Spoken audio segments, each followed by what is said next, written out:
hello internet, hello world. Welcome to chatWater, the show where we chat all things Blackwater. This show is a much easier one to do the intro for, Yes. because the name is literally what we do. And what we do is talk about Blackwater, and a lot happened on Saturday. Holy First of all, schmoly. when you guys started Saturday stream, I felt like you guys were encroaching on our Blackwater IP because you started talking about water and water-dwelling animals, and like that's our thing. That's chatwater. Um, That's chatwater IP. Nobody can come for it. Also, you guys had like a little mini chatwater. I felt very left out between Neppy and Letters. Neppy literally said, "We'll get there." So I was feeling a little left out. There was a lot of lore dumping Neppy was doing for Letters. A lot of Yeah, that fucking story. Like, here's the thing. Neppy's done a lot of shit like, we'll tell stories and whatnot. I think this is the first time Neppy's ever really dropped a story that wasn't like, this is my own personal backstory. And I really dug it out because, yeah, I'll share this story with my people. I'm like, oh, okay, I don't really know what that means. But it was like, yeah, there's this chick who was with Paylor. Also, her name was Hellcatia, which is like super sweet. We love that. And then just fucking self-immolated in protest. Yeah. I was like that. I was like, whoa. Chick's a badass. Posthumous. I can't say it. Posthumously, was made high priestess, which is for her active a service. very short reign. Yes. But yeah, the crazy thing about this episode is I just listened to it and I'm trying to like work my way through like all the different beats that happened, and there were so many different beats. I mean, this episode was, a little longer than usual. Yeah, but it was clocked in just under 4 hours. It was packed. Everyone had moments. Everyone had things that they did. Neppy definitely did like a knock knock. Have you heard our Lord and Savior Nepthysicate pitch? I mean, a little bit. Like, I had been planning on offering Letters a paladinship since the Gods Brawl. I was just waiting for the right time. Because like that was something for me that was like, this feels right. And it feels like something like Neppy would do, and that Nepthysicate, she would have those conversations with Nepthysicate being like, this is a right thing to do. And then we had the level up at the end of the episode. So like it's so super good. actionable if Letters chooses to. Like that's the moment that he can multi-class. But like the thing is, the whole time you were pitching him this, all I could think about is that is such a character choice to then choose to like A, multi-class, right? And then B, multi-class specifically with the same god, because up until this point, no one shares a god. Everyone is off on their own. But Sean, like, did you have any sort of like idea that might be something you were like considering? Like, well, here's the thing. Since since last week / that morning in game, Letters like, I should probably take Neppy up on that talk to Nepthysicate thing, because I've been like, I don't really address gods. I'm a real boots on the ground kind of guy. And then it was like, oh, your mortality is imminent. So I was like, yeah, this is a conversation that should happen. Letters and Sean Deppner definitely thought this would be like an after, like when we get back to Wolfreen type of thing. And so Neppy's like, you want to do this now? I was like, fuck, I guess we have to. Like, it would be super lame for me to defer this. And so like, Letters and Sean Deppner were both like, I don't know how Letters feels about this. And that was like exactly the conversation that was happening, where it's like, I'm definitely envious of the things that Callie can do. I covet that, but if it means going through an authority figure / god to get it, that becomes complicated, even as a benevolent god as Nepthysicate. And so it's like a whole mix of it was a beautiful moment, because I think like the more we get to know Letters, the more we see that like his biggest fear is losing his freedom. Like, and I think like we've talked before about like when Neppy made the deal with the Matron of Vengeance, you were furious because you were like, I'm never gonna not be free again. Like, I'm never gonna let something shackle me in. And like this was very much the same, where you were like, yeah, it would be super dope to have all that neppy juice, as you called it. But at the same time, like I don't want to be shackled into someone else's will. Like I don't want to be used as a weapon or as a tool anymore. Yeah, so I thought that was super super cool. But it was when you started the whole process, I was like, is she trying to convert him? Is she doing? Is she She's as putting a good word. The term that I grew up with, witnessing? Oh, I think for Neppy in that moment, what I wanted for her to do was to like almost put the fact that the gods are involved in this aside and speak to letters as like, you are this beacon for me, and like in a much different way than say Kokanee is, that like you understand things in a different, you get things, and at least I think we feel that there's this kinship together, and you're also Nepthisiket's champion, so this feels like a very it just felt right, and it felt just like a moment of like, okay, this seems like something that Neppy would offer. And it means a lot that she's offered it, right? Like, because usually no males, no minotaurs, like ever. It would be tiefling women only. Still horns though. Still horns. That was one of the things I was like. I was like in my head. I was like, I can justify this based on the fact that he also has horns. It's fine. And the fact that you have to get bells. No. The thing I think that's something that no nose rings, no bells. No bells, no nose rings. The thing I think that was another reason that Neppy was like, he is comfortable at Philenis. Like he walks into the kitchen, picks up a knife, and starts chopping vegetables with Daliath. Like he's been there the whole time. Like it's very much he is now ingrained in that culture, right? Like he's no longer a Shnabyon. Like he is part of the living, breathing essence of what Philenis is because of the connections he's made with people. Championship aside. So for me, it was like, yeah, and he died. And if Nepthisiket was there, the second he said Nepthisiket was there, I was like, next long rest, I'm offering it to him. Because like the next time we go down for a rest, I was like, I have to.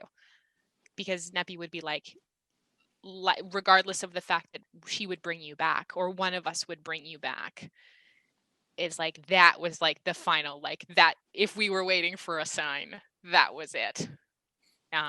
And I thought the story of Helkatia was it's important for the month that we're in, because we are in the month of Peldavin, and the equinox of the Dawn Father, when all of this happened on, is literally 1 week away. And we also have a member of our party who has abjured Pelor. This is also strategic for Neppy, being like, I might have to stand up to Pelor again. So that was I don't want to do this alone. That was two things I was going to say. First of all, like the one of the moments that really got me, because I listened to it while I run, and I'm jogging along on the seawall listening to you guys have this conversation, and the moment where you said to him, I have a mother, and I have a husband, and I have sisters, but I've never had a brother. I was like, oh God, you're gonna make me cry on the seawall. It was such a beautiful moment. But then as well, y'all are setting up a thing where you're gonna have to fight Pelor. I'm just saying, you guys keep painting him. Well, I mean, Tim kind of started it, to be fair, because with the Angel of Pelor. As Dave, yeah. Yeah. And I didn't even know about Dave when I wrote the lore of Helkatia. So I sent that to Tim. Yeah. Also, his champion at the God Brawl was a cocky little dick boy. Yeah. Like Kato. Like that fucking kid was the fucking Draco Malfoy to Finn's Harry. Like absolutely. Fuck I'll that have kid. to ask that kid. Well, I'll have to ask Tim about Kato Halskani. Well, no, I'm curious as to how much that affected the sort of tone that he has Pelor take in this, because a lot of campaigns will have Pelor is generally seen as very much like a good very god. Lawful good, very lawful good god. I mean, but lawful good really just depends on which laws you have, right? Exactly. So it's like, And like something that I think has been really amazing for me is like I created all of the lore of the 11 high priestesses that came before Nepi. Tim inputted some, especially about like Zesperia. But like I put in some of the stuff about the early risings of the Chained Oblivion, and we talked about like all of these stuff with the Chained Oblivion coming into Nepi's history. And then I just pushed the lore at Tim and was like, here you go. Have fun. Here's paragraphs about 12 high priestesses over the last 2,500 years. Have fun. And I have another question. This is a lore question, so you'll like this one. There does in your guys's sort of canon or campaign, one of the gods is a child of. Is it the Raven Queen? Is she the child of Pelor and Melora? Or there's one? Isn't there one that's a child? Task is now the son of Tiamat, and Tiamat and Bahamut are technically offspring of Io. I thought there was another like a get together of other gods, but that must be my. We could probably make that happen. Like, yes, we could probably do a.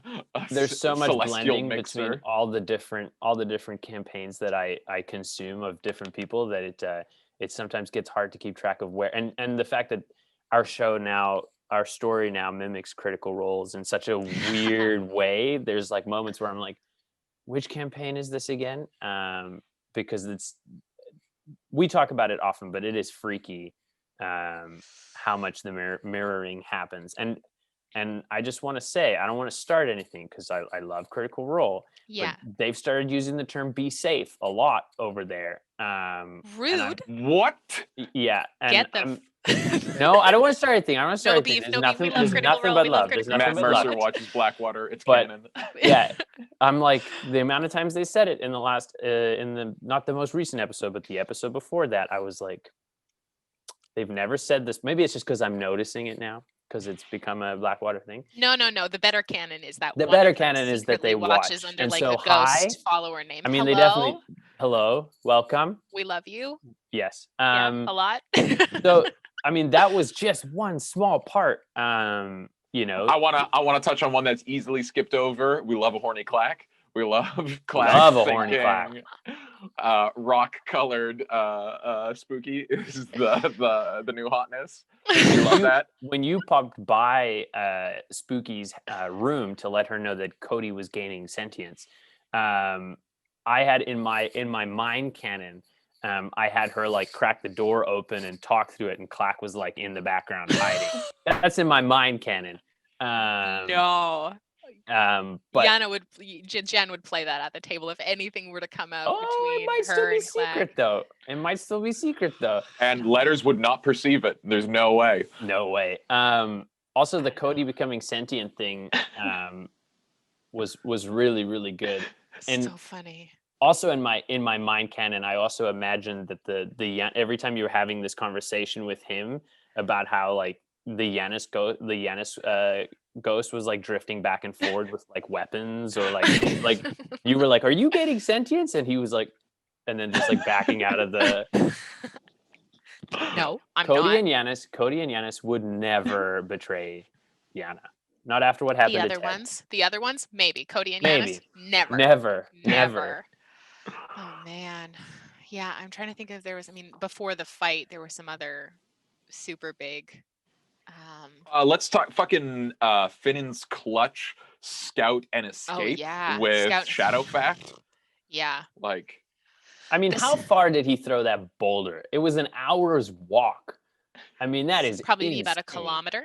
Yeah, that is nuts. Yeah. You have to lead the shot too, because he's not just staying still. Arc. Well, he rolled pretty bad, so he might have just been staying still.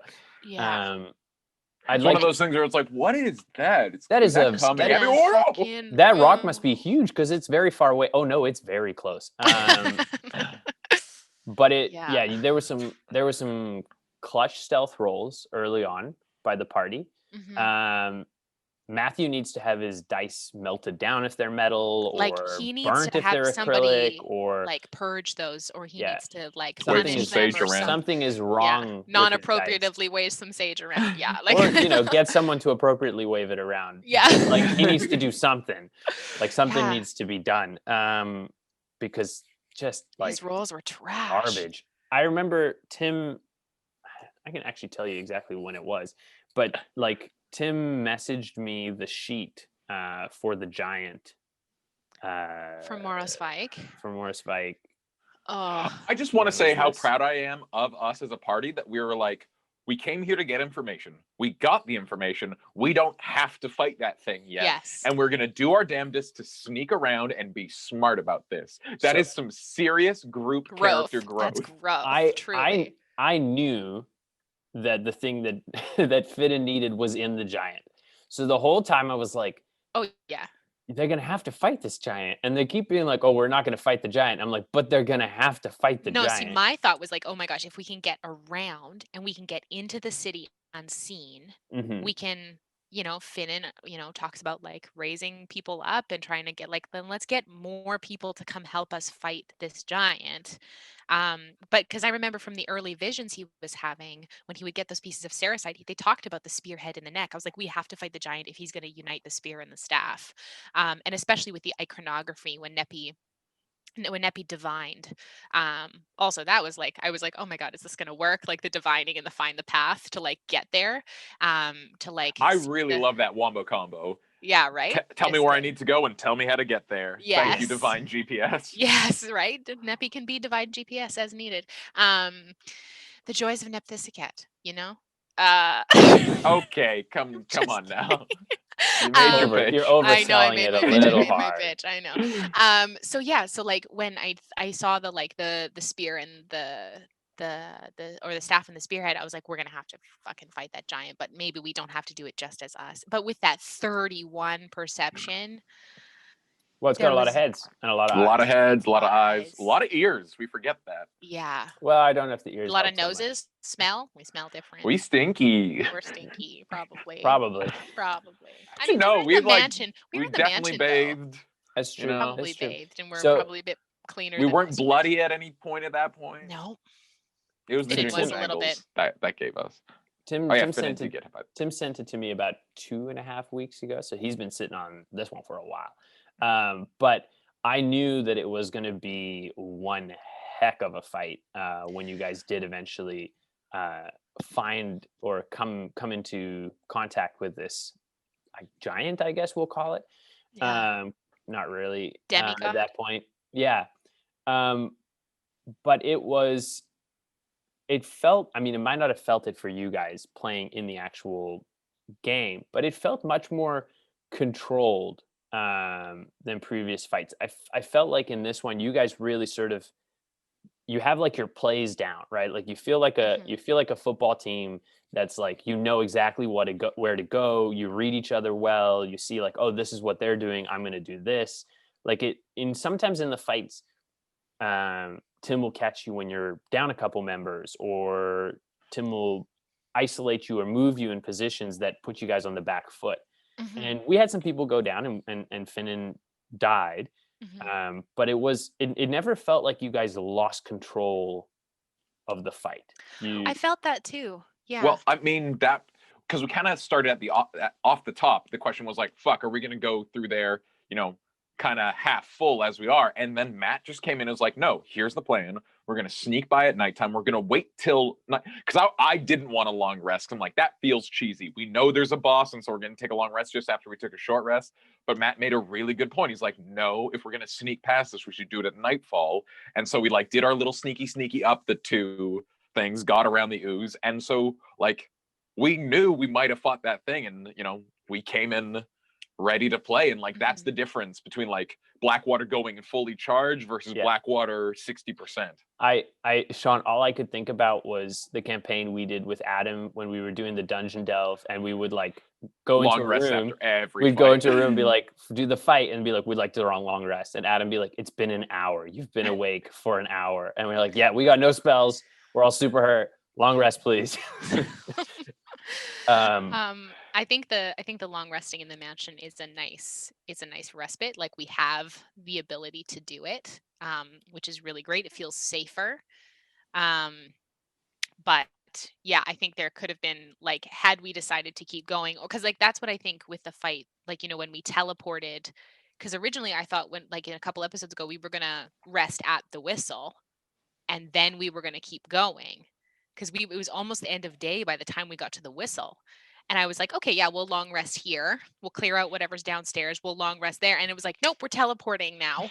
And then we had to fight Which those went giants. flawlessly. It went absolutely flawlessly. We've It was totally established that. fine. And the then we went in the teleport did. mansion. So like we were already like playing catch up and like 60%, 70% tapped by the time we got like halfway down the hill, after, because like Neppy went unconscious, Callie went unconscious. But this fight, I think we'd realized that with the caliber of giants that we were dealing with, we had to be a bit more strategic about it, which I think is growth for us, rather, pardon me, than just rushing in. We just, we also like. There's two part of me where it's just like, it's more interesting when we're at 60%. Oh, like, for sure. Oh, for sure. I love this ticking clock, because it really does justify my, as a player, wanting to be like, yeah, but it's better when we're already kind of fucked up and then we go up against impossible odds. Like, but that's kind of hot. Think about it. Like, we've just fought Moros Vike. We haven't fought Rysel yet. Mm-hmm.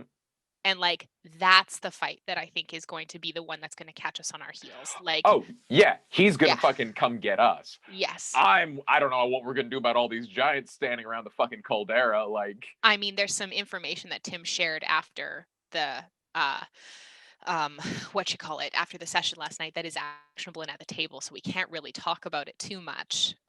Some stuff that we likely think is going to happen, but I don't know. I mean, we just killed their leader. You've all leveled up, so that re-puts you at 100% health and gives you all your spells back. Is that not how it works? No, it doesn't happen right there. That's the next long rest, essentially. It's one of my favorite things about this. Is on a tangent, but in the Stormlight Chronicle books that Adam and I both read, they have these like different. It's like levels. They can level up, and they swear like different ideals to their order. And when they swear, it's hilarious because it's like a video game in the sense that when they swear an ideal, the power that they use, like their mana that allows them to do their magical things, refills when they swear an ideal. So it's always really funny because it's kind of that video game moment of like they'll be like all beat up and like running out of ability to do stuff, and then they'll swear another ideal, and then it'll be like. No. We don't get our spells back until then, and we get the capacity to have more higher HP, but and your depending HP doesn't go back to 100% either. No, it doesn't. So like I, gained 8 HP with this level up, but I don't get that 8 HP. I'm still at 35 hit points. Like I barely used any of my magic though, because I was chanting for so long. God, I love that spell. I love the combo of the chant Path to the Grave. Yes. Oh, is that fresh? It's very fresh. Path to the Grave is so powerful. It depends on who's next in the order. Yeah. So if there's something that I'm doing, because I can't use verbal, somatic, or I can't use verbal. I think chant is verbal and somatic. And incense, so it's a VSM. I can't do anything really while I'm concentrating on it. It's like I chant and give everyone this big buff, or I don't, or I drop it. I also just like the idea of her being like, wow, now we're on a pang. Pang. Like just capping fools. Absolutely. I mean, does it sound like Mongolian throat singing? Is that sort of that's canon. Canon? Yeah, it's canon that it was it's throat singing is what it sounds like. Infernal throat singing. So deep, dark, twisty. Gross. So like not Mongolian, but I like more like German. I personally love throat singing. I think it's amazing cool. And so cool. Like there's a couple Inuit and indigenous artists that I listen to a lot who do throat singing, and I'm just like, this is the best music for me to like work to and write to. But yeah, like if Neppy's chanting could sound like anything in Infernal, absolutely throat singing for sure. Yeah. But no, I thought the fight went. I mean, I had a sense that one of us was going to die, and I was like, oh, Neppy's for sure going to die. I was at 2 death saves twice in that game. So I don't know. I keep getting down to like 2 death saves and I keep getting brought back up. I feel like When fucking Kokanee was like, I'm gonna action surge, I'm gonna do 4 attacks, and then I'm gonna heal my wife. Like, like I was like, what are you doing? You have to heal her. You're the cleric. And I was just like, I forgot that he had healing word, that he could Yeah. bonus action it. I was like, yeah. when he was like, I'm gonna do Ice Bayonet. I was like, that's so wrong for so many reasons. Like, I was like, no, he's gonna heal her. He's gonna heal her. Is he gonna heal her? No, he's gonna heal her. He's gonna heal her. And then If he did. you if you didn't, there would be no way that you would have known what he done. So you couldn't even be mad at him. that's No, probably what he Neppy. was thinking. Actually, you're Also, probably like, up with Nepthisicate, like watching, being like, that mother. but like, if Neppy had died in that fight and they hadn't brought her back until like the end, that would have been absolutely okay with her. Did you But not have your shadow thing that you could do? Nope, Shadow- Shadow's been triggered. I don't get it again for another like. So Oh, it it's a got week. triggered. It got triggered on the 1st of Peldavin. And then once it gets triggered, I can't use it again for a week, which is why I was so mad that it triggered in the avalanche. Because when it's in combat, it's super effective because I'm essentially back up again with 100 hit points and access to all of my magic and all of my items. And when it's not in combat, it's So very frustrating. when you're back up with the shadows, do you Yeah. still have to roll death saves or? No. Oh wow, that's So awesome. essentially, I have 100 hit points, and then like 100 essentially temporary hit points, and then if that gets down to 0, I'm also resistant to a bunch of stuff as the shadow form, like bludgeoning, piercing, and slashing. I think for all of those. No, actually, I'm resistant to everything except psychic damage in the shadow form. So it's a very powerful item. But if I get down to 0 hit points with it, the amulet shatters and I immediately fail 2 death saves. Oh, wow. So it's bad. It's really bad if I get down to 0 hit points. But I haven't gotten close yet down to 0. I think the closest I was at was like 40 when I healed Lennon or when I healed Callie with life So transfers. you guys defeated the giant. Yes. And then Finnan had a bit of a vision that was, I guess,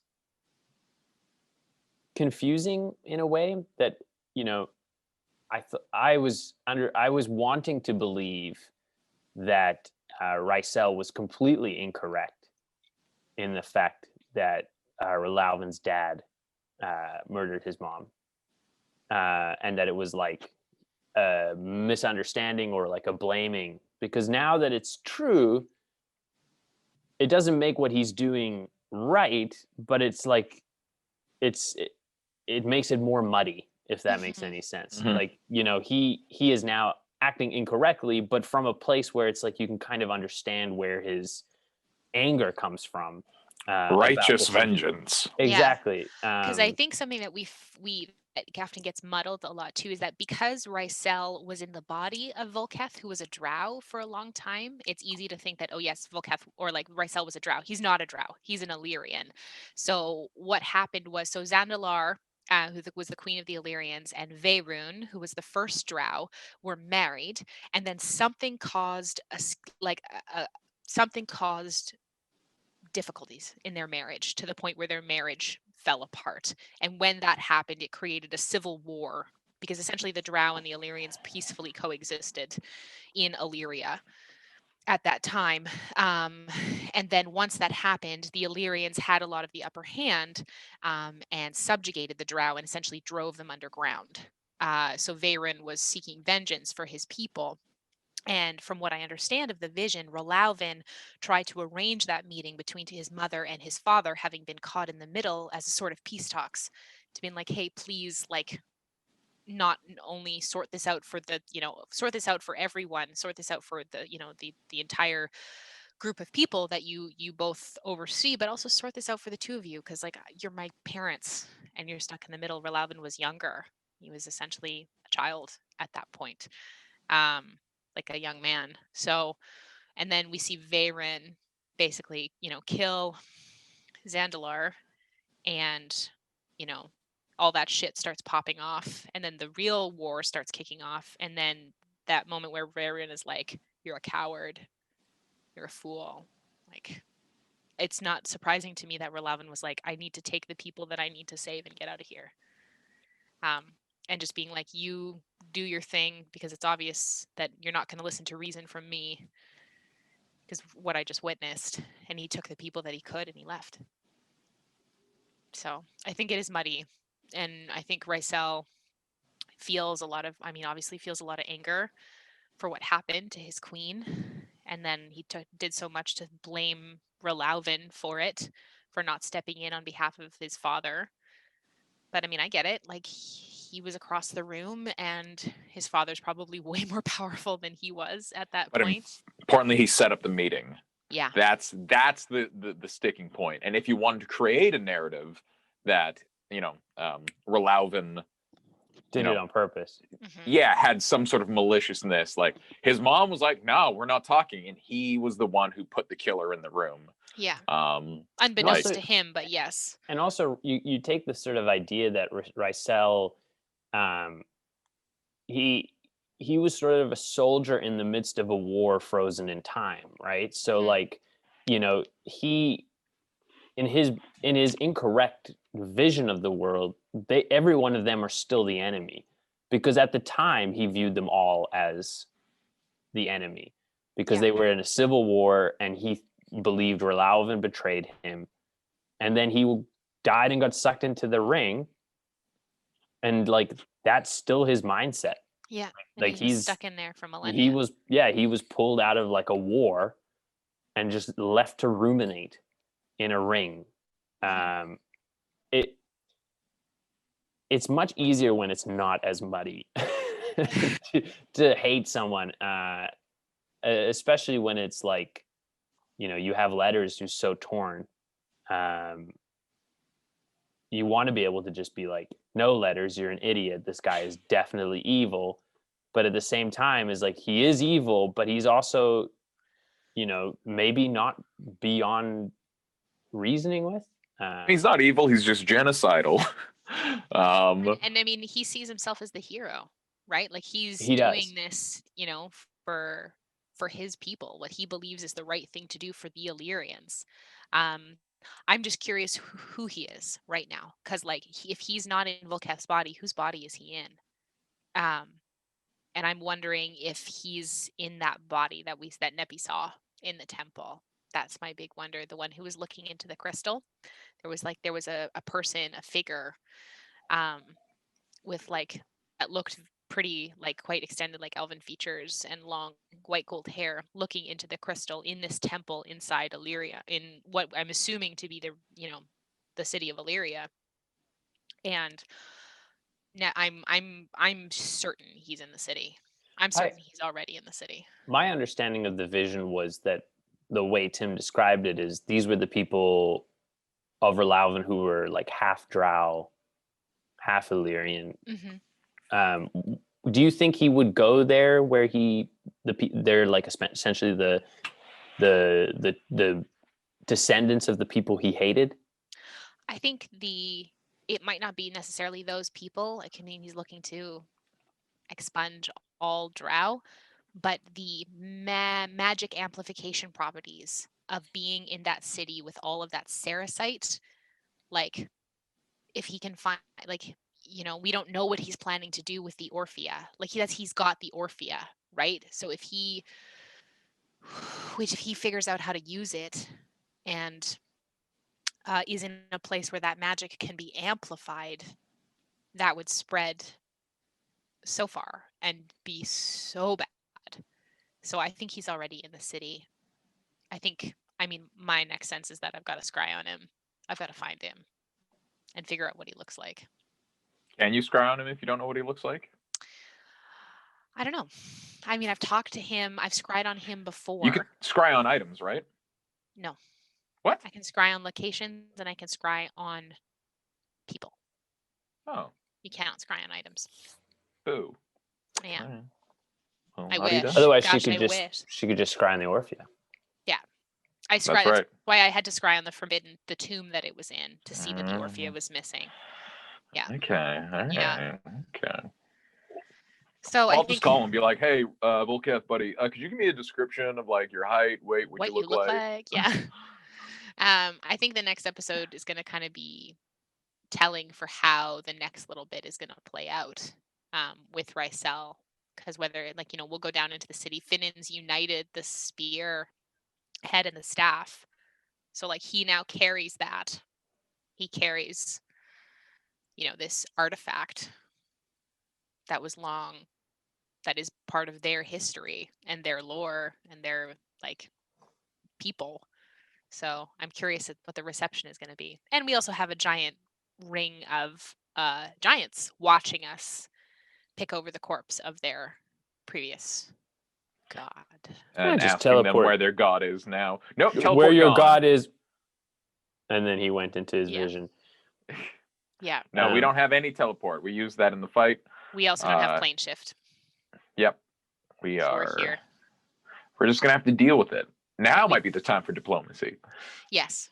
Yeah. Or very aggressive intimidation, which is kind of giant diplomacy as far as I find. I think this is gonna be Tim Finnan's show to get us out of this one. As our resident I talk to people when I feel like it kind of gentleman.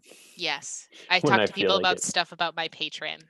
Like anytime Oh, I don't think he's going to convert them. But like Finnan, anytime it isn't about him personally, he can be so charismatic and be like, come up with these brilliant lies. But as soon as he has to like talk to a girl or like order food at a restaurant or like ask directions in like a Safeway, then he like breaks down. But if he just needs to shout at like 400 giants around a caldera, easy.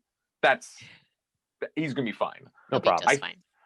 I don't know if he has proficiency in intimidation, but no, I think he's got proficiency in persuasion. I don't know. Well, I guess we'll see how. Because I know he's got deception, and maybe he could brilliant lie his way out of this one. But I think we just have to be like, "Fuck you guys."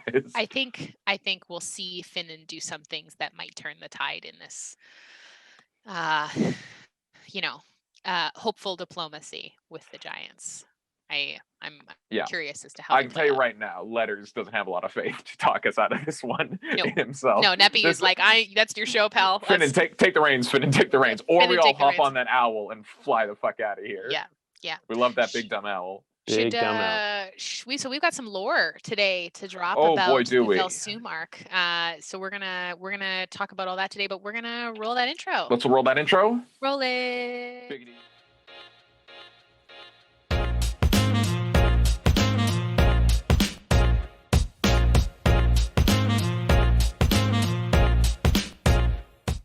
And we're back. We're back. Okay, I'm back for lore.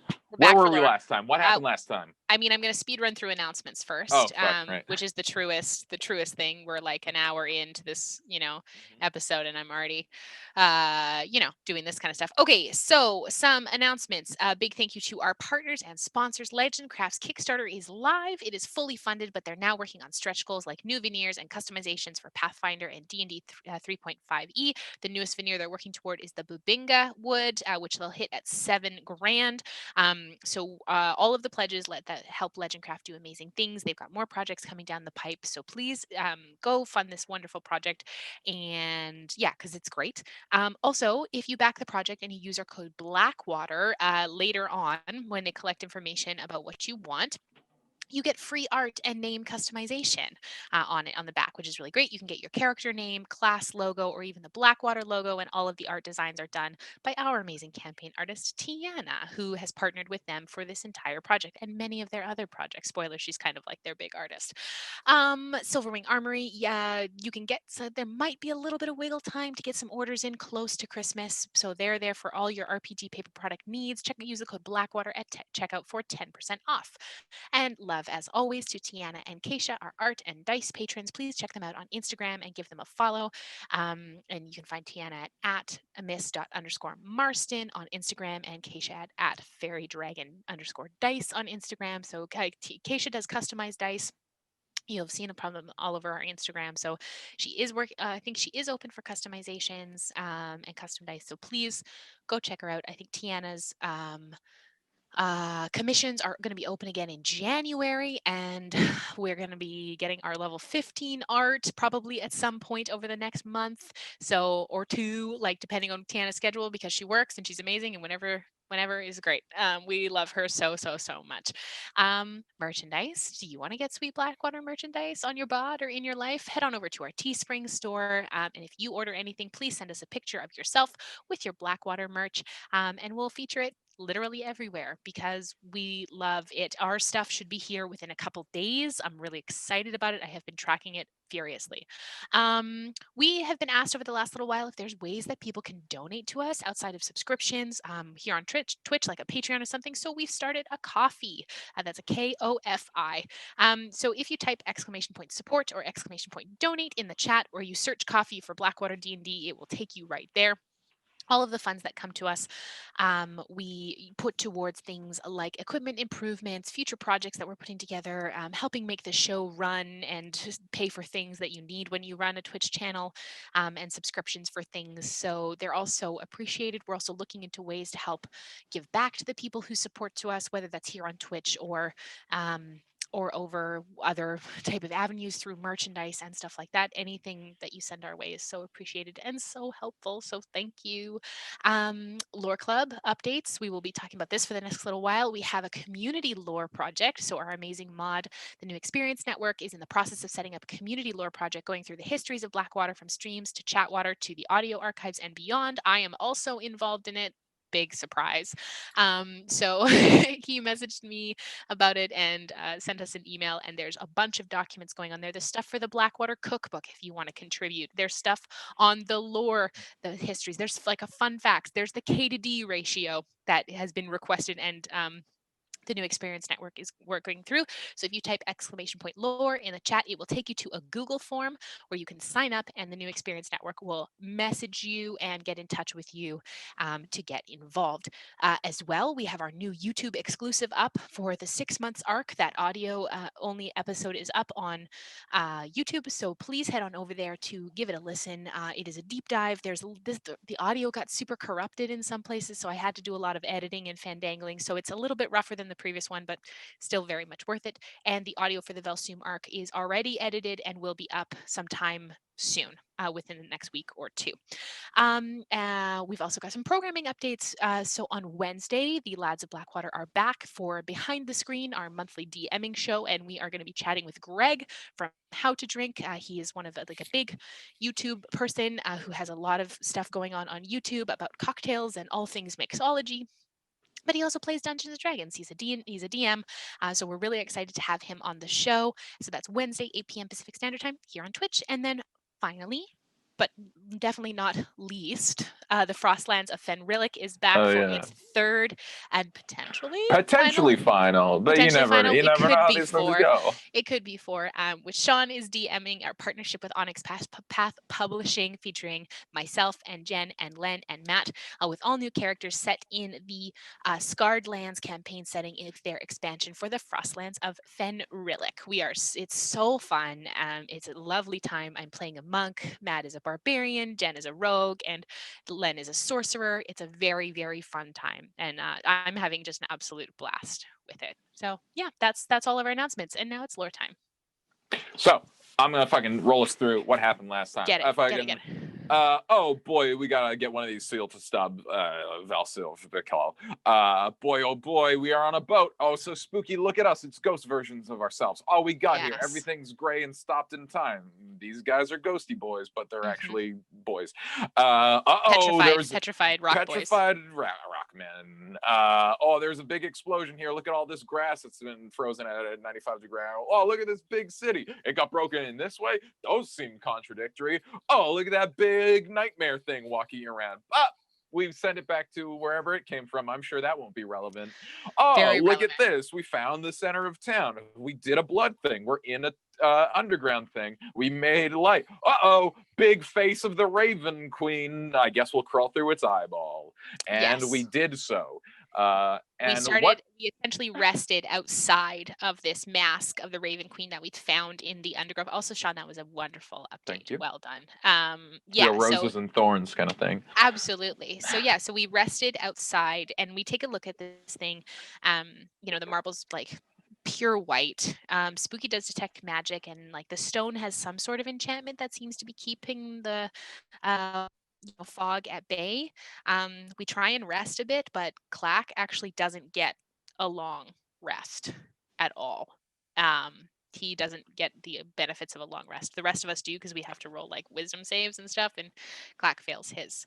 Like restless sleeps with like tightness in our jaw because your teeth are clenching and stuff. But yeah, we wake up and we decide, okay, that's probably gonna be the last time we're gonna rest for a while. Let's get through and go down into this tomb because that's where I think we have to go. So yeah. Sean, did you want to take away from like going Well, through the well, I through it? mean, so here's the thing: we crawl into this eyeball, and very quickly we come into a room, and I would ask Yanis what it was, but he already fucking scoped it last time. We asked him like, "What do you think we found?" He's like, "Corridor full of skulls." Yes. And he was just a little early. The first place we just like, oh, we crawl into this eye, and now we're in a new place, and it's just like spiral staircase full of skulls, spooky whisperings, and we're like, oh, this is really spooky, but I don't believe ultimately dangerous. Oh yeah, because we took Hero's Feast, so we're like impossible to frighten. Yes. So we're just like, oh, this is creepy, but like, whatever. Tim is like, this is the only thing that has been keeping you getting through this room. So we get like halfway down, and like Wizard Watch is happening, and Letters sees the carving of a crescent moon on the wall. Yanis, do you remember what god is associated with the sign of the crescent moon?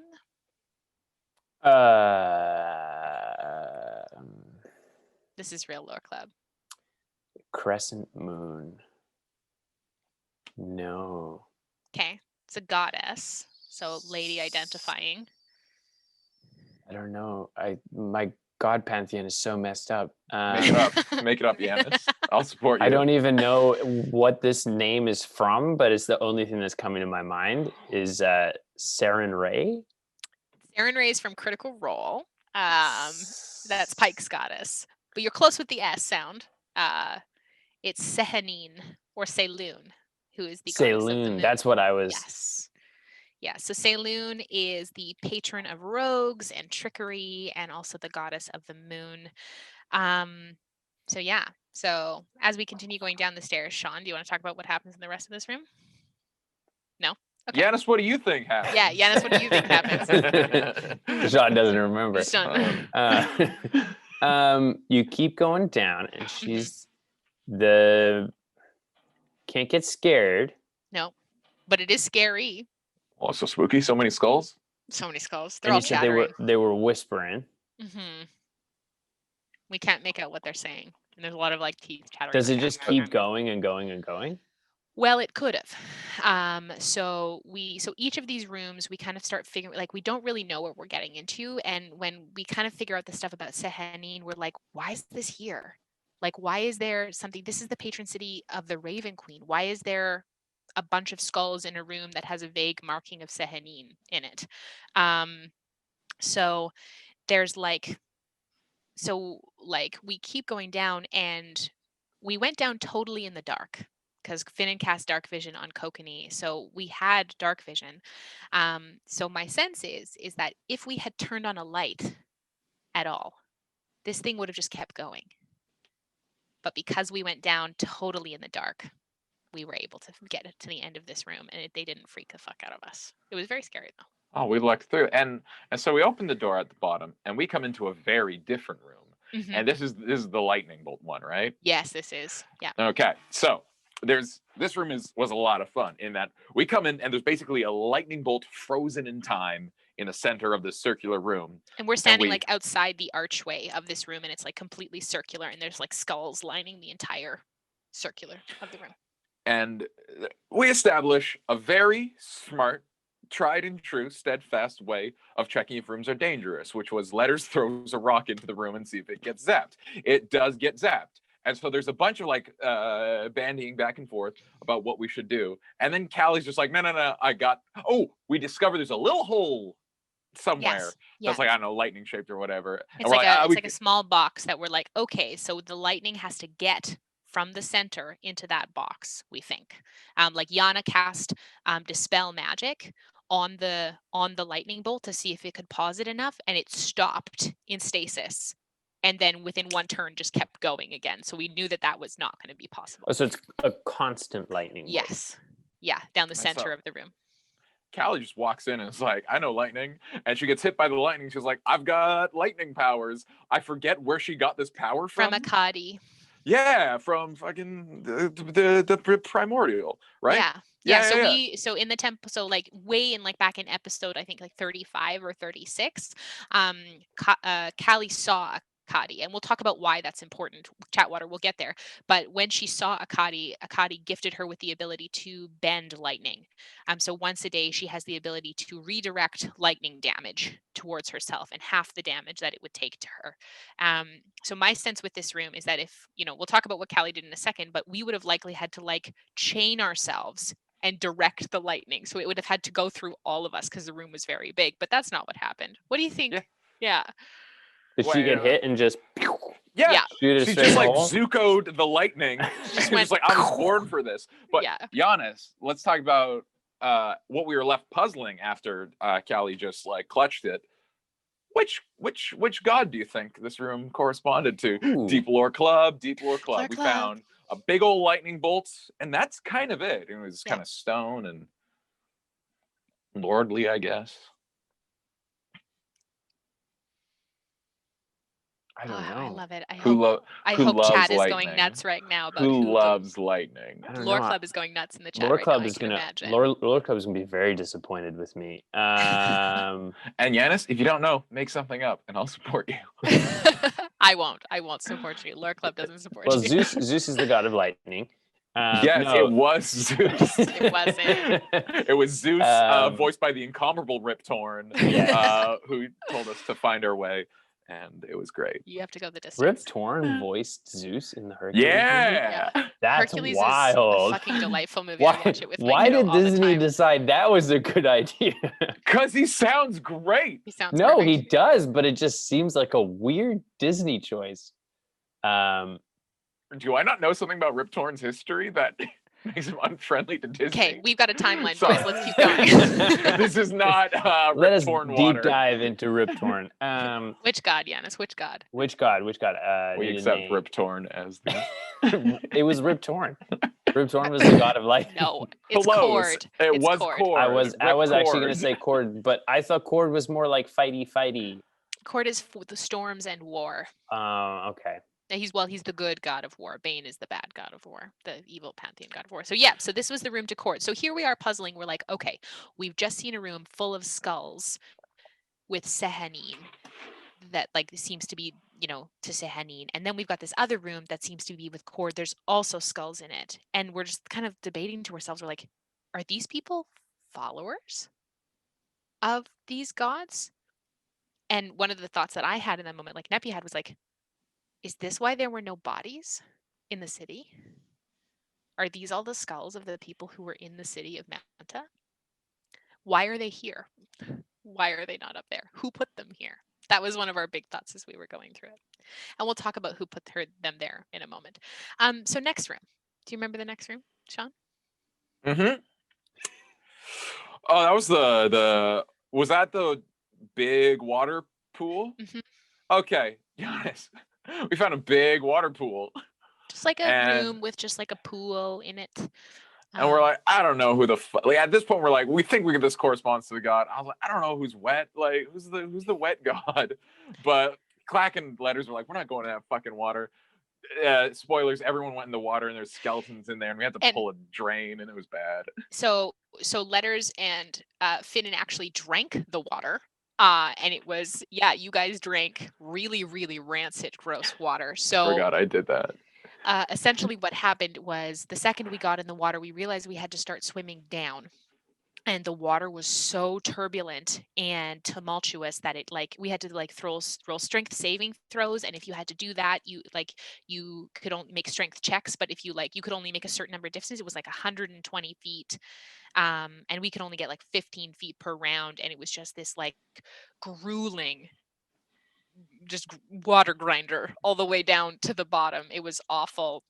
Callie went unconscious. She failed and was She started having to make death saves because she was drowning. So we make it down to the bottom, and there are skeletons standing completely vertical with their feet planted on the floor, seemingly unaffected by the turbulence. And there's 4 pillars, and we end up turning the pillars to activate a drain. And then we realized that the reason the water was so gross, is they're like soup. It was like people soup. So Letters and Finn and Drake, people soup. It was gross. I mean, we're all people soup eventually. We're all people soup eventually. Whose room do you think this is, Yanis? Yeah, I know the answer to this one, and I still couldn't figure it out how it related. But like, who's the god of people soup? That's God my of clue to people. you. Who's the god? Better question. Who's the god of the ocean? Oh, I don't know. This was the ocean one. Oh. Mm-hmm. I Wait. don't know. Wait, is she the god of the ocean? It's a she. I think it's a she. It's a she. It is a she.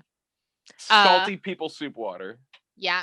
I mean, I could make it real easy for you. Yes, make it real easy because I probably it's one of the goddesses that interacts with our party. Oh, geez, Melora. Yes, this is the Melora room. Not So just Callie, the wild mother. Turns out she's also the sea mother. Yes, Loves the people soup. People loves the soup. people Big soup. fan So of people soup. so there weren't many bodies. There weren't many skeletons in the bottom. Maybe like 6 or 7, but definitely still. And then once they drained, the skeletons completely like stood back up in their, articulated forms on the bottom of this drain, which was weird. V spooky, V rancid. Next one was the betting one, right? No, next one was the one where things got bad. Oh, wait, the first time it got bad. The first time it got bad, yes. Oh. So we take a short rest after that one because we realize we have like 6 hours of Heroes Feast left, and we're all just like racked because a lot of us, took a lot of damage, and Callie went unconscious. So we take a short rest, and then we go into this next room. It looks pretty innocuous. It's a long hallway. There's some soft, it's like sconces with some flames on the side. There's like some dragon reliefs in there, and at the chamber at the end, there is a large steam golem that just looks like it is just standing there in the middle of the room. And written in high tongue. So I've already kind of given away who this room belongs to, but that doesn't really matter because what's happened is what's bad about this room. So in the archway, it says, "Nothing escapes the sentinel's sight." So before we get into this room, with the clues that I've given you, whose room do you think this is? It's gotta be Kokanee's god, Arathis. Yes, this is the Arathis Nailed room. it.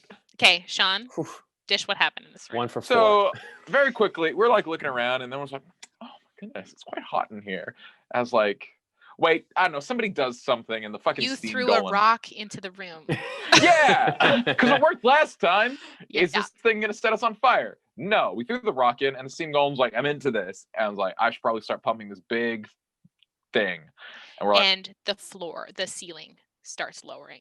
"Oh yeah, there were so many things." So the ceiling starts lowering, and we're like, "Oh fuck, we have to run." So we start running through this room, like through an initiative tracker, like trying to get through this room.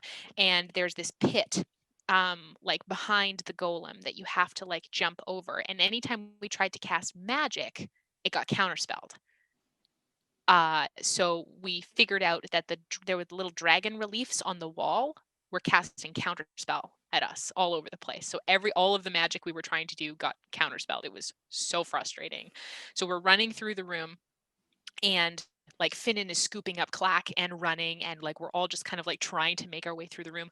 We try and jump that. So the gap behind the golem, we realize, is like a pit that has a bunch of gears grinding together. Oh, I thought this was the other bad one. This is this one. Oh, no. Okay. Yeah. This was one where it was like, it would have been easy if I hadn't thrown that rock because we lost like a whole turn of initiative. This room was almost a TPK for us. Like could have very easily been a TPK. So this this like literal meat grinder is going behind us, and we start jumping over. Most of us make it, and it's like Callie and Finnan and Letters down at the door. Neppy just makes it over. Finnan is carrying Clack, and Spooky falls into the grinder and takes something like 60-ish damage, and is like not looking great. So there's a tiny platform, so Kokanee jumps down to pull her out of the grinder, and then we essentially have like one or two turns left before the ceiling is going to start crushing us. And we get to this door, and we've prefaced everything with like, please be reverent, like let's try and not break things. And so we get to this door, and we're like, how the door is locked. Finnan can't pick the lock. Kokanee wasn't really picking locks at that point. Callie prays to the door and is like, please, I need a sign. You need to tell me how to open this door. And then part of the door just falls away. And then Clack just points his wand of wonder at the door, and something happens. A gust of wind happens, and the half of the door blows open, and we open the door, and it just stops the room. So it's like, we could have just opened the door. But it was so high pressure in that moment. We were like, oh my God. I was like, we're all going to die. We're all just going to die. And Spooky and Kokanee would have been the only ones who would have been able to crouch down low enough to like withstand it before the ceiling went back up again. So they would have just had like 1, 2, 3, 4 dead people crushed to death in the room, and it would have just smushed. There would have been like some People PC pancakes. Yeah. Pancakes. Yeah. But so we yeah, did so it. Good for us. We did it. We crawl out and we slide into the next room. And then it was the room with the table. This one was a delight. As in, like, we weren't immediately dying. There was some puzzle. I wouldn't worry about it. Hey, Yanis, who's the god of wagering bets? Who's the fun Vegas god? Oh, geez, I don't know Who loves to employ Bam from We D&D in Vegas? I don't It's know. the goddess of luck, the goddess of chance. That is Avandra. So we essentially had to sit around this table. We had to place some bets. If the bet went poorly, the people who bet against it, like bet against the majority, got necrotic damage. But once we had like a majority that met with the bet that was placed, we all got transported into the next room. So it was very not awful. It was especially after that super high thing, just like everyone sit around the table and like place a bet, and if you get it wrong, you take like 6 necrotic damage, like ow, like I licked a battery, like like from like fucking Spooky just taking like 69 points of damage. It was a breath of fresh air. And there were gold-plated skulls in this room, just like one row of gold-plated skulls around the corner of this room. So we have been through up to this point Sehanine, Cord, Melora, Arathis, Avandra, and then we get into this next room, and we're in this like beautiful clearing. It seems very not real. It's too bright. There's this breeze. We can hear the sound of water and insects. There's a column with like rock formation, and there's a harp or like a lute at the base, or a lyre, sorry, at the base of one of these totems. And that was where we ended that session, which was session 70. And then we picked that up again at session 72, because there was 71 was in the middle. So we're in this room. And so the god of, so we're in this room, and we hear there's words in Sylvan that are in the room. So we're thinking like music, we're thinking beauty, we're thinking art, and Sylvan. Any idea on who the god is, Yanis? No. He's the patron god of E-pop. Yes, that's right. Elven pop music. That's where they're yes. The patron god of elven pop music, Corellin. So we see Spooky cast comprehend languages on this, like, this where we saw the Sylvan language, and it said, Corellin, by your grace, let our art shape the world. So Kokanee started humming a song, and something started changing with the water. The water started vibrating. So Callie starts singing, and then Finnan starts singing. And we see the water shift, and at the edge of his vision, there's a hatch at the bottom of the water. So Neppy sticks her hand in the water to try and reach the hatch, and the water ages her 2 years. Apparently, it was a D12 that Tim was rolling, so I could have aged up to 12 years at that point. And I was like, in my mind, I was like, oh my God, that's why we saw Letters aged on the boat. That's why he died. I was like, no, Letters is not allowed to touch the water. Nobody's allowed to touch the water. So Finnan sings a song. He started singing Nepenthe Says about the water parting. Yeah, I have written my notes. Finnan started singing Nepenthe Says. We dance, we sing, and there was like Adam was singing in my living room, and we like the water parted, and we reached down, grabbed the hatch, and we're all able to slide in to the next room, and we crashed. It was like this chute that was like 30 feet long, and we crashed into the bottom below. Callie also aged 2 years as well, as she like briefly touched the water. So then this is the next room that you were thinking about. That This was is the also one that got bad. Initially, it was Yeah. fine. There was another Yep. golem, and we're like, oh, that's cool.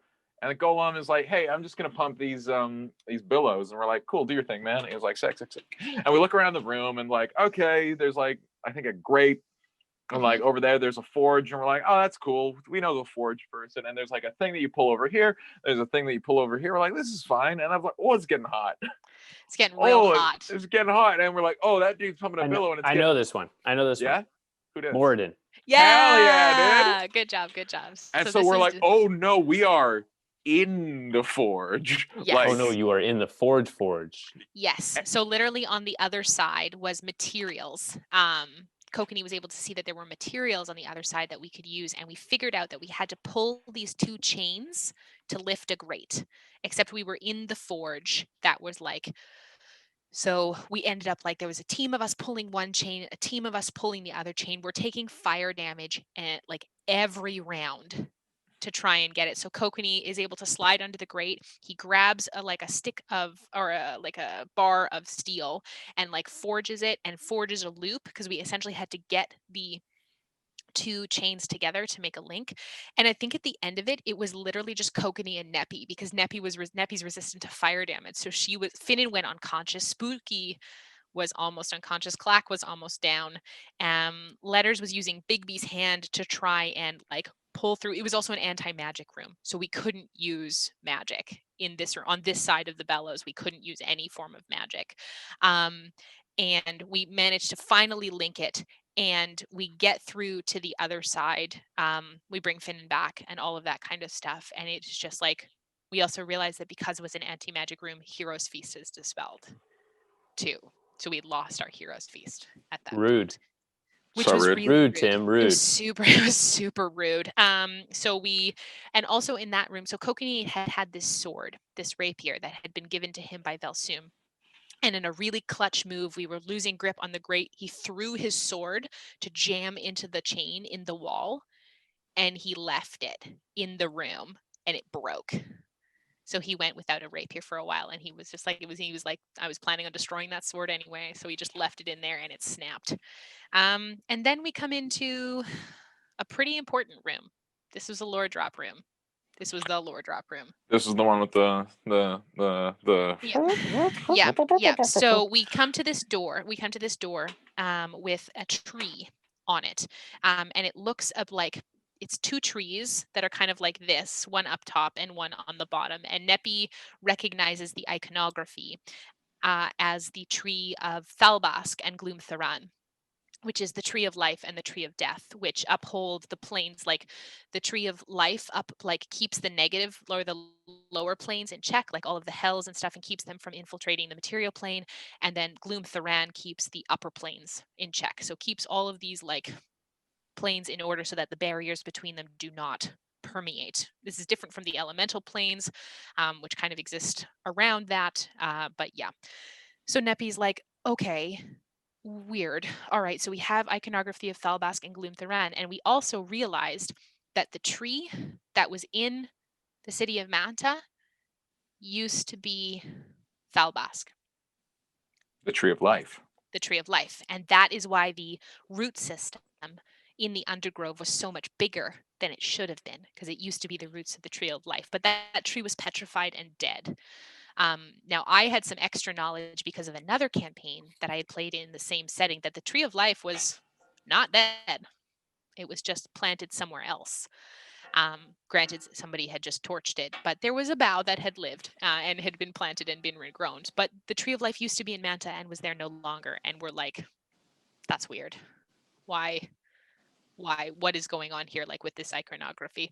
So we go into this room, and we find ourselves in a familiar courtyard outside of the kind of temple of the Raven Queen that we had seen up top. And we're standing on a sundial. And there are two figures in black robes with raven feathers woven to either side in the center of a platform.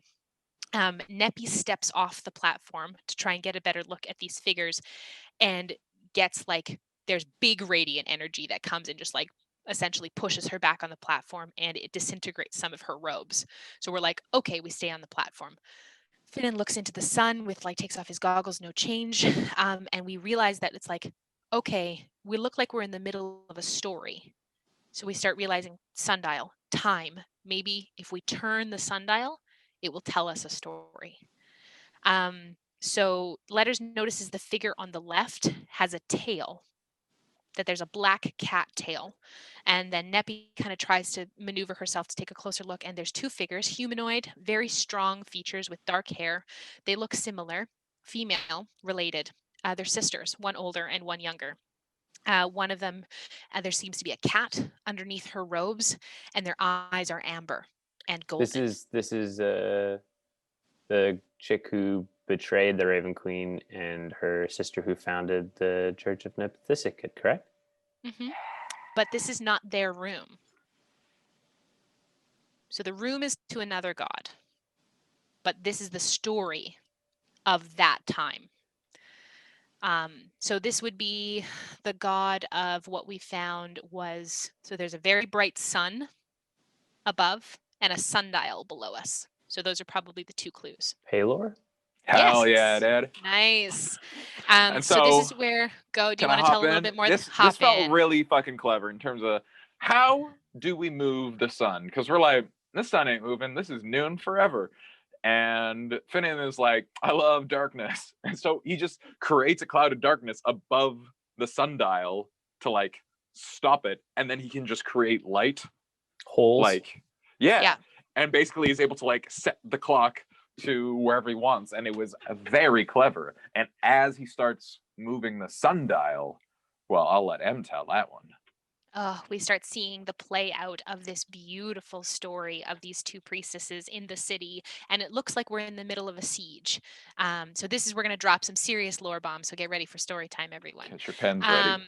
Get your pens ready. So we see this huge explosion, and there's a crash of water from a water elemental that's breaking down the wall. There's soldiers that are being hurled, all in black armor, that are being hurled across the city. And then we see these giant set of claws pull up over, and it is this two-headed red and gold dragon, who we realize to be Garrix, the fire primordial god. So this is the siege of Manta, is what we're watching right now. We see the priestesses move forward. The older priestess falls down prostrate at the tree. The younger priestess's cat becomes like, that walks beside her, turns into this giant panther and starts lunging at the dragon. And we feel as though the story looks real to us, but it's an echo of something. So it's not like we can touch it and interact with us. It's almost like one of those things that is like, it's just a little bit too real. The picture looks too real, like a really good 3D movie that is just like a little bit too real. So the older priestess draws blood from her wrist, and there's a skull totem that looks like the skull of the Raven Queen that pulses. The younger priestess's panther attacks the dragon and is tossed aside as she concusses the blast. And as her face turns, Neppy sees the younger priestess's face, and it's Nipthisicat. And like Neppy just like, I'm like almost in tears just thinking about it. Neppy just like drops to her knees and is like watching this thing at the edge of the sundial. And the younger priestess gets slammed backwards by this water elemental. So this is also something that Neppy had no idea. There was no record of this in her teaching. So she is watching brand new information with the orders. So the older priestess summons a big black beam of energy in the center of the courtyard, and the courtyard goes completely black. And then, like ascending down from the sky, this smaller figure starts like its wings extend and extinguishes the flame, and we see the Raven Queen, like a god taken mortal form, come down into the city. And she comes in, and she just, with a like whoosh, whoosh, whoosh, just eviscerates the two-headed dragon that reels backward, and she destroys this water elemental. The Raven Queen then, the walls are all blown out. This walks over to Nipthisicat, who is down on her back, and helps her stand up. But we then see directly behind her, the older priestess drops a dagger out of her sleeve. And it's this black blade with yellow runes, really reminiscent of the Chained Oblivion, that is dripping with green poison. And she comes up and she stabs the Raven Queen right in the back. The mask then of the Raven Queen just cracks in front of Nephthisiket as she's like holding hands with her, like with the Raven Queen. Nephthisiket cries out, "Asylus, no." And the panther then comes back bounding out of the city and attacks Asylus, who then stabs the panther as well. Nephthisiket tries to bring the dying Raven Queen into her arms to the tree of Thalbask, and she's almost like Nephthisiket gets charred and burned by this divine light that seems to be emanating from the crack in the Raven Queen's mask. She traces this divine pattern and opens a rift that is black and radiating with energy. The voidness of black engulfs the Raven Queen, and there is a huge explosion, just evaporating all life around it. A fissure then closes around the Raven Queen, and in the last moments, the tree, as the tree is dying, it reaches up and cocoons Nephthisiket laying almost dead on the ground. Her sister now just evaporated and eviscerated. The tree cocoons around Nephthisiket and keeps her preserved. So we're in this moment. I'm crying, like me as Emma. I'm sitting in my living room. I'm just weeping. And I'm just like, Finnan comes over and is like, Finnan and Letters start to step off the platform. And Neppy's like, no, you fucking hold on a minute. Like, please, this is not your place. Like, I need you to hold on. And they're like, oh yeah, not our place. So Neppy like gets up and she starts thinking about the negative, like the place that they put the Raven Queen, and they need to push forward. And Kokanee comes down to Neppy and goes, Neppy, we have to keep going. And so Neppy gets up and they start walking into the scene. They're actually, now that they've seen the whole story, they're able to walk into the scene. So they take a look around. Neppy goes to investigate the cocoon of Nephthisiket, and who is holding a living bough of the tree of Thalbask in her hands as she's cocooned under this. Neppy's like sitting crying over the top of the Nephthisiket, and as her tears hit the cocoon, the visage of Nephthisiket smiles. She can see the smile underneath. And Finnan, they rewind the story, look at the dagger that Asylus is carrying. They see these, it's curved hook, it's black, these chaotic runes slick with this green liquid. And we see that from the dagger, there are chains that are embedded in Asylus's wrists all the way up. We realize that Asylus is Nephthisiset's older sister. And they were both priestesses of the Raven Queen, like very high. We're assuming that Asylus was the high priestess of the Raven Queen, and Nephthisiset was, a kind of up in the order as well. Neppy talks about a priestess in her order who also had chains in her wrist, Grixori, who had been corrupted by the Chained Oblivion, and that's what they think happened to Asylus. They're like, oh my gosh, Asylus was corrupted, was given this dagger. There's likely, we think about the god of poison, which is, do you remember? Do either of you remember who the god of poison is? Yeah, that was the skull one. That was the first room. Rogues and stuff, right? No, this is the evil god of poisoning. Oh, from the good rogue god of assassins. Not the bad rogue, the bad god. Oh, the bad assassin. The bad assassins, yeah. Yeah, no, that was that big snake. God? Yep. Oh, it was a snake? Nice. It was a snake god, yeah. Good. Big bad snake. Yanis, what was just the first syllable of that name? And I'll get the second syllable.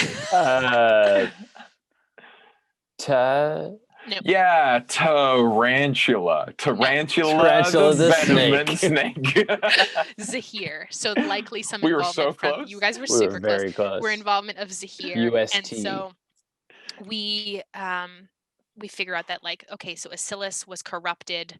There was a dagger given to her. She killed the Raven Queen, and Nephthisiket saved the Raven Queen, or what was left of her. And then in doing that, she was almost killed. The Tree of Life cocooned her in stasis, essentially. So we're processing this for a moment, and we're like, why?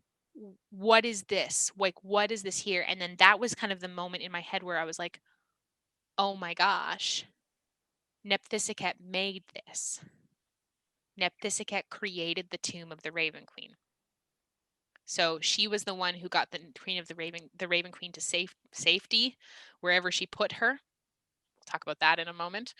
But then once she recuperated, the Tree of Life recuperating her, because that's one of its properties, it heals you.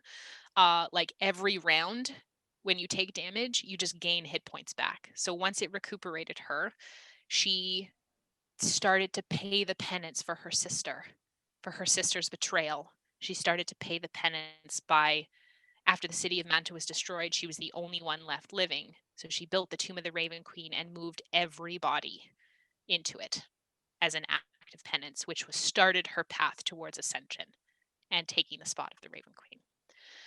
So there's a lot to process. And one of the biggest lore dumps that I think Tim has ever done on us at once, and it was very beautifully done. It was so lovely. So we then, so we go back on the sundial and everything starts to fade. And then we see this, once we've watched the story, we see this like plinth kind of rise up out of the corner of the room. As we discuss how to leave it, we find this little stone chamber, and there's a petrified priest of Pelor kneeled down in front of this, and then we try to like put light on him. We try to speak to him. We look around, and it is like a petrified person. It's not just a statue; it's a petrified person. And Finnan tries to heal with waxing light. The mote of light, there's a mote of light in front of it. It grows bigger. And Nepi's like, oh, I'll heal him. And then cast life's transference on him with necromancy, the one type of magic we had been avoiding using in this tomb the entire time, which summoned a wraith-like guardian. And that was where we ended the episode. And I was like, oh, shit. And then that was actually our first, so that episode that we just talked about, or session that we just talked about, was our very first audio episode. That is episode 0 on YouTube. In our order. And then the next one here, session 73, episode 1, Pose Your Question, was the very first thing we started streaming. So we've reached streaming. In a way. Which is pretty wild. So we'll talk about this one because we still have a couple rooms of this one to do. And then we'll stop when we leave the tomb. So we only have one more. Because then it's all Vel Soom, and y'all remember that. You all remember that. Lore Club remembers that. We fight this bad thing. It's bad. Yes. We have problems, but we fight it. We get past it. I can't remember how we get to the next room, and I love the next room. Next room is so Nepi had a necklace from the Order of the Key. Correct. That once we were looking around the room looking for a way to get out. Nepi's gone unconscious in this room. She's like able, and what she does is she takes the necklace. So the necklace is like a circle that has an outline of a key in it. And what they had done is they'd gotten keys made in the outline. Someone had given those to them. And Nepi took the key that she had and she turned it in this magical lock, and it opened up this door into the next room, and then she got hit by this wraith again because it kept targeting her because she was the one who cast the necromantic magic, and she went unconscious. And then Finnan like carried her into the next room. Callie went back for her. It was a scene. We almost lost 2 people, but then we got into the next Blackwater room. stuff. Classic Everyone's Blackwater. Trying to sacrifice themselves for everybody else. Yeah. So then we get into this next room, and Sean, you need to talk about the next room because this was a big room for letters. Okay, this fucking room. All right, Yanis, we get in a room and it's just books. It's all fucking books, wall to wall. It's basically a library, but like kind of fucking small. What fucking Poindexter bookworm god makes their whole thing the book place? That would be Ioun. Knowledge. Yes, it is Ioun. And so, oh god, there's this. We find writing. We find a book.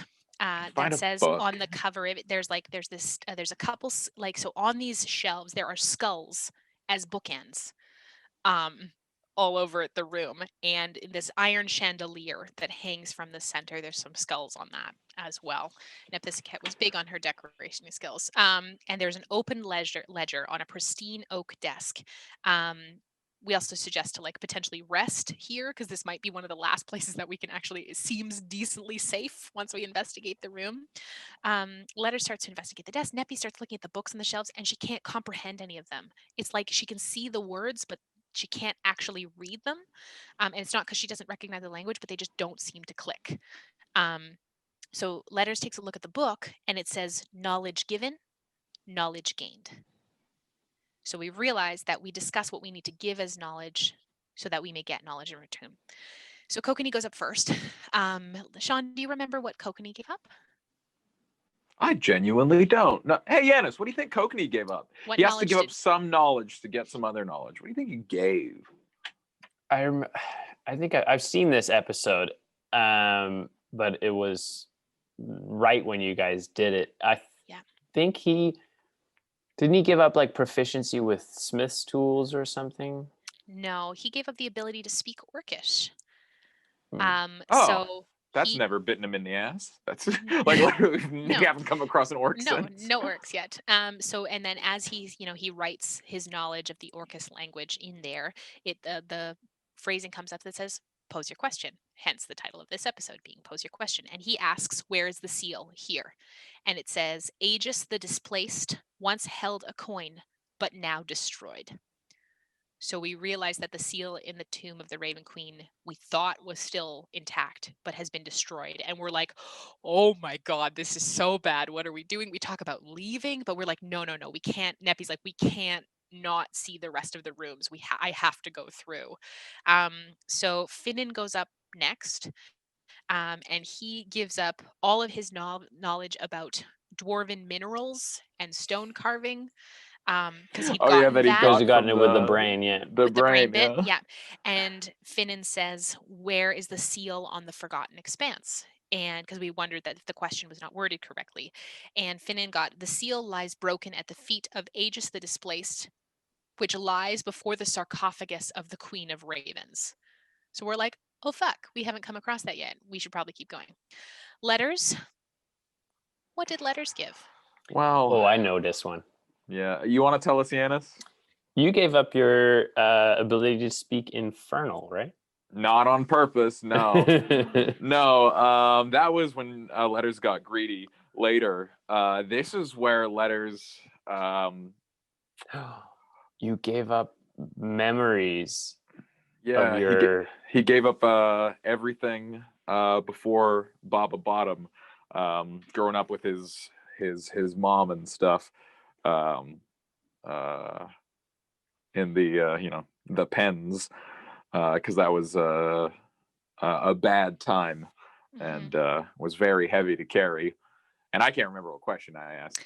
You asked, what are the locations of the remaining intact seals? Good trade. And we got the Artisan's Hammer is in Bakal. And we realized that was the one that Neppy saw Alamir steal from Tor En. The Ruby, which is called the Eye of the King, which is also in Bakal, which we realized was likely from the temple in Cinderfall. The Titan Unbutu slumbers in the jungles of Clor on Othos. So we knew that one was there. And then the key that lies in the chest of Kokanee Buckwild is what we got, were the answers. We're like, okay, we firmly know the location. We have one. One is in the jungles of Clor, and two of them are in Bakal. Not yet broken, but two of them are in Bakal. We're like, we're losing. This is bad. We're on the losing side. So next one, Callie gives her experiences of being in her last foster home, which was really negative experience for her. And Callie goes, how do we read the books in this room?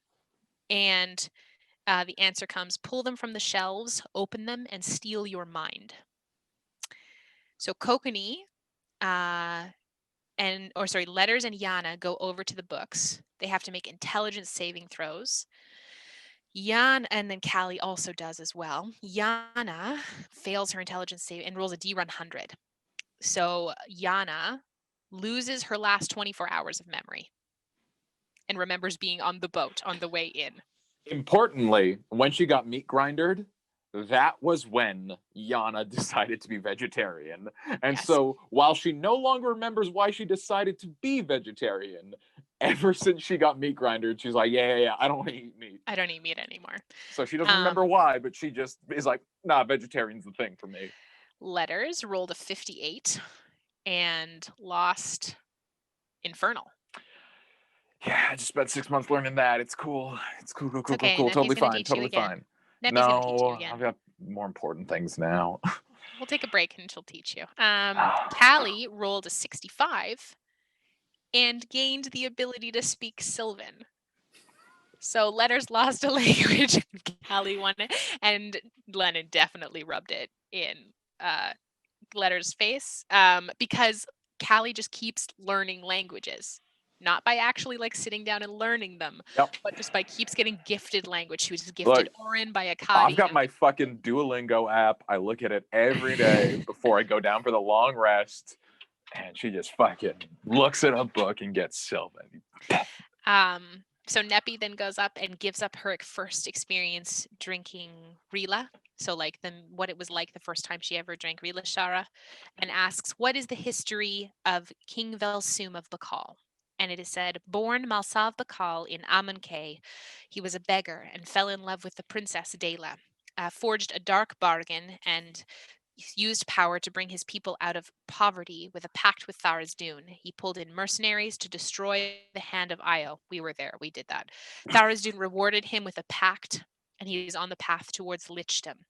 He is ruled as King Vel Soom for hundreds of years.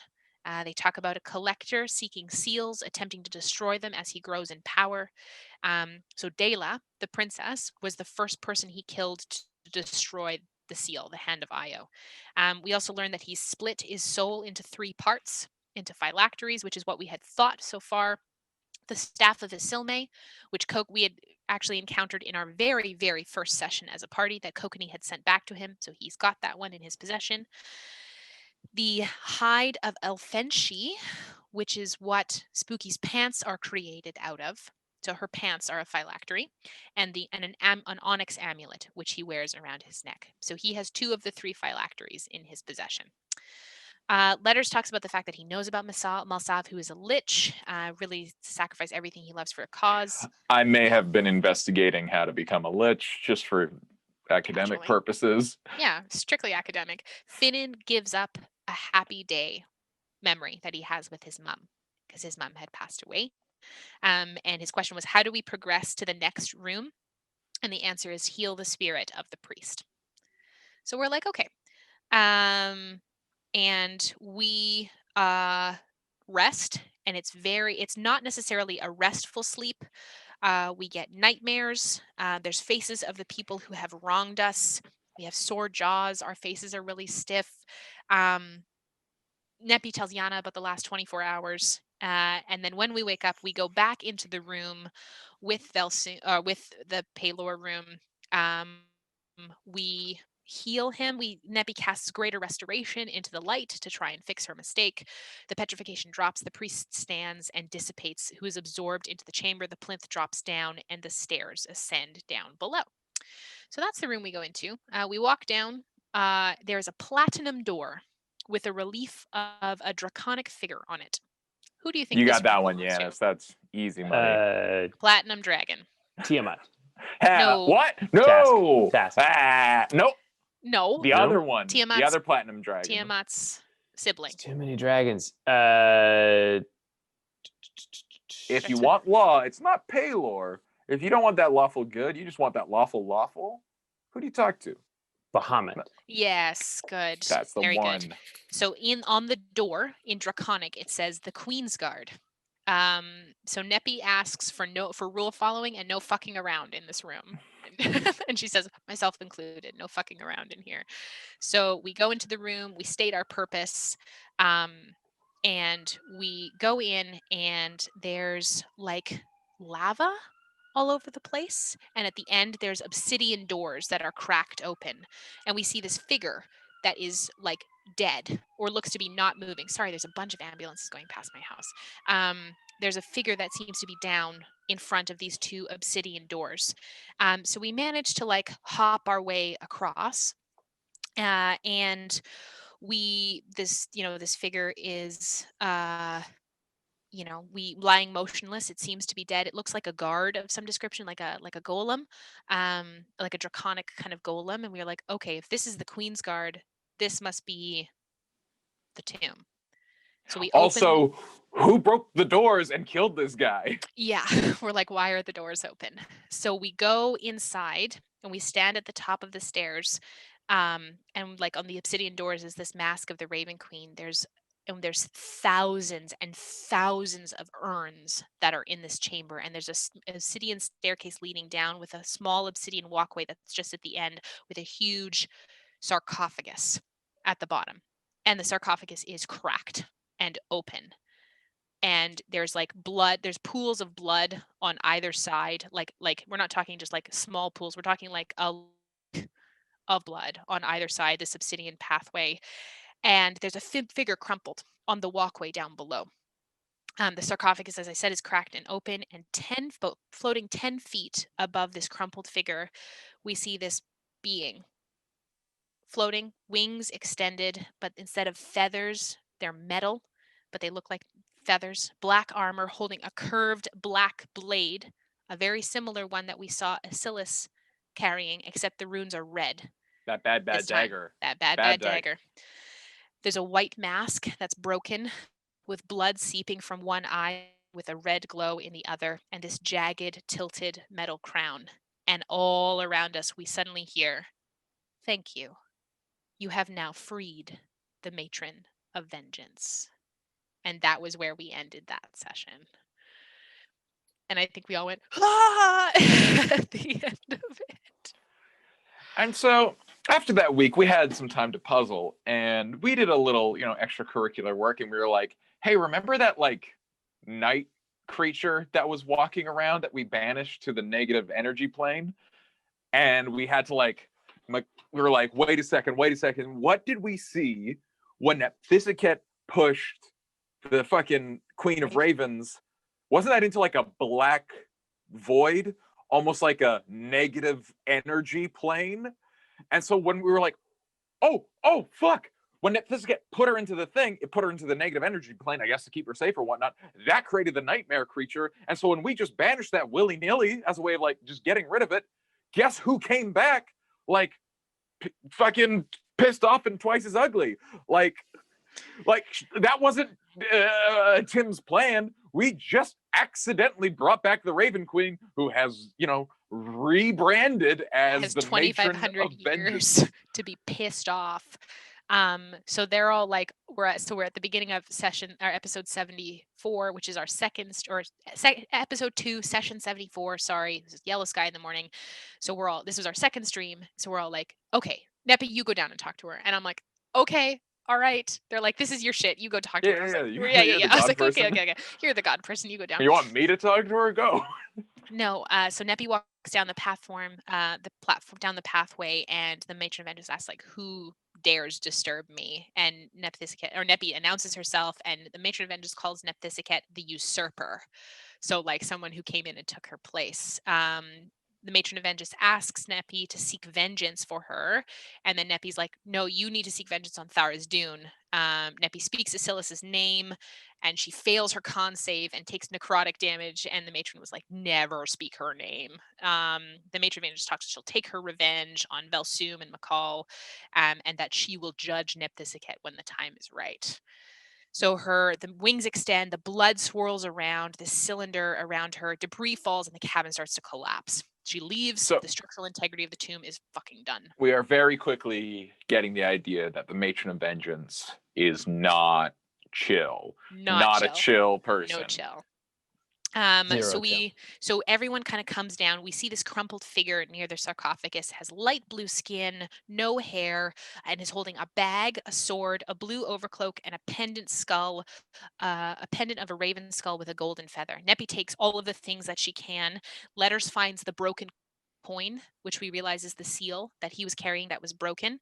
And Letters is like, well, we have to take this body. So he takes the body of Aegis, the displaced, and there's nothing in the sarcophagus but like a metal raven feather. Neppy takes that, and then Callie with the talisman bounces us to Soral, the heir to plane, and we just get the fuck out of there. Importantly, that's where we found that dumb owl thing that honest person, that dumb owl that showed up on Saturday. Yes, that's where it came from. We've been hanging on to that dumb owl since, like, session 2. I was wrong. It was on stream. We did find it in there. Good job, Sean. Thank you for reminding us. I check That's the great. notes sometimes. You're so great. I had not checked the notes before today. So Neppy does a medicine check, looks through Aegis and the things we find. He has a wound below his sternum, and the skin is charred and black, and it looks like he was stabbed too, with lightning damage. And he's somewhat alien. Like we can't trace his what his race is, and it's like potentially part air genasi, but we're really not sure what race he is. We find a bunch of things: the serpentine owl, a heavy iron ball, which we've learned to be the iron bands of Bolaro. There's a large book about weightlifting, a whole bunch of other stuff, which we find the amulet that Neppy wears, the Death's Shadow. We find a sword with a jagged lightning tip. Kokanee takes that, and a mantle, which is, I believe, the Timekeeper's robes, which I think Finnan has or Callie has. I don't remember. But importantly, this yes. guy, Aegis the Defender, the guy keeping the seal, he's dead because of us. Had we not have woken up the Matron of Vengeance, he would have just been there with his seal. Like, when she killed him, she accidentally broke the seal, we suppose. Yeah. Because, like, all it takes to break a seal is just literally, like, you don't have to do magic on it. You just have to kill somebody and break it. Yes. And so, like, we're like, oh, no, we did a bad thing on a few levels. Yeah. So so we decide to rest in the plane because Neppy doesn't have plane shift at that point, so we had to rest before we go back down. Neppy communes with Nepthisicets and thanks her for showing them and says, "Do we see everything you wanted us to?" She says, "Yes." And so she says, "You can grant last rites for Aegis." And then she asks Nepthisicet if she built the tomb, and Nepthisicet says, "Yes, to atone for my sister." So we find the letters skips dinner to go do reading on liches. We never know when it's for gonna be, academic purposes. You never know. come in handy. We do speak with dead with Aegis the next day. And he died. He was struck by the Matron of Vengeance. And how did the seal break? As he lay dying, he was struck by the Matron of Vengeance again, which broke the seal. And what was his purpose in that chamber? He'd seen that chamber throughout the ages, and it was he who kept the study. So this seal was actually Ioun's seal that had been kept safe. And then this got us thinking, maybe that study wasn't actually in the tomb of the Raven Queen. Maybe it's somewhere else. Because the big thing about Ioun is, like, there's no temple on the, like, anywhere that we know of. There's no high priest, and there's not many followers of Ioun. Well, not anymore. Not anymore. And we don't really know why. So but we know that the Order of the Key, who follow Ioun, but also their job is to keep the Chained Oblivion at bay. So all of the information that is collected by the Order of the Key gets deposited in that study. So will we ever be able to access that study again? No idea. But I don't actually think that the study, that room of Ioun's was actually in, I think it's a demi-plane that we had to get transported to with the key that Neppy had. So we plane shift back to Manta. We have no idea what's happening since the seal is broken. And we get back on the shore near the boat, and the nightshade is still waiting for us. And the sky is fucking yellow. It is so yellow and gross. It's quiet still, but there's wind. There's sound now. And the fog that had been there when we got to Manta has started to dissipate. So we meet back up with Captain Shade. We get back to the ship, and the boat manages to make it through the reef and out of the fog. We ask, Captain Shade, like, did you see anything happen? And she's like, oh, I saw a plume and a rumble, and then the sky, I saw something burst out of the center of the city, and then the sky went yellow. And we were like, oh no, that's bad. That's very bad. So Callie calls Kamea, the sky is yellow in Wolfrine. Neppy calls Hade, and to let her know that the feathered mistress has risen, filled with vengeance, calls her Grace the Usurper. What color is the sky? How is Philenis? And Hade replies, there was an attack. Abyssal creatures were safe, but we believe there are more on the way. Please come. We need your help. The sky is yellow. And that's when we bounce to Philenis. And that's importantly, one thing we gotta say is Captain Shade or whatever Yeah. the fuck was not pleased that we weren't No. going to escort her back to harbor. It was like, we paid you. And she was like, no, you have to bring my people back because this was a dangerous mission. It's like, well, what are you getting paid for? So, for the record, in addition to releasing the Matron of Vengeance, yes, killing the guy and breaking the seal, we did make a professional enemy with Yes. Captain Shade, who is very spiteful, and we have not seen how that one's going to come to fruition. Oh, I know how that comes to fruition, and that's things that I can't share because I know it from the other campaign. But as people can probably guess, it's not good. It's not good. She has a boat. How bad can it be? Sounds like it's pretty bad. Just think about it's Tim. It's Tim. Just think about how bad it is. It's bad. It's really bad. She must have been the one who set the tree on fire. She's gonna fucking team up with Wex and like all our ex-employees that we did not part like ways amicably with. Yeah. It's like fucking, what are we paying you people for? Come on. So yeah. So and then that was when we go right into our third stream, which is when we go back to Philenis. And we have all of those times where we fight the things. Fucking the light keepers get married. Hade dies. Oh man, so many things. And then from there, we head over. She who is a sand person. We fight her. We get the goobies. We go to the thing. We find the Orphea. We meet up with Dresda. And then we attack Bacall. Oh no, who's there? The Matron of Vengeance killing everybody. Then we fight Bacall the man, and he's like, I still lose. You suck. Guess who almost goes into the thing, but gets smacked out? Neppy. Guess who seals the thing? Neppy. Okay, hey, I guess we'll go back to Philenis. Ooh, guess who's getting the kisses with Trixie? Finnan. Guess who wasn't there when Bacall came back in the mansion? Finnan. Guess who almost dies? All of us, but we survive. Guess who's traumatized because she was controlled again? That's right, Callie. Still dealing with that. And that, I think, is the, we think we learn about so many different ramifications, and all of that stuff is on stream, so that's all there. But it's check our YouTube. Yeah, so all of the audio recordings that will be in the Vel Soom Arc set that we'll be releasing on as a YouTube exclusive are essentially just the ones of the sessions that, like, before we started streaming, because obviously when I had video recordings of things, why would I need to make audio recordings of anything? And that's it. That is the Vel Soom Arc. We are completely caught up to streaming. Of course, we still have the Feywild arc, the first Earth Elemental Plane arc.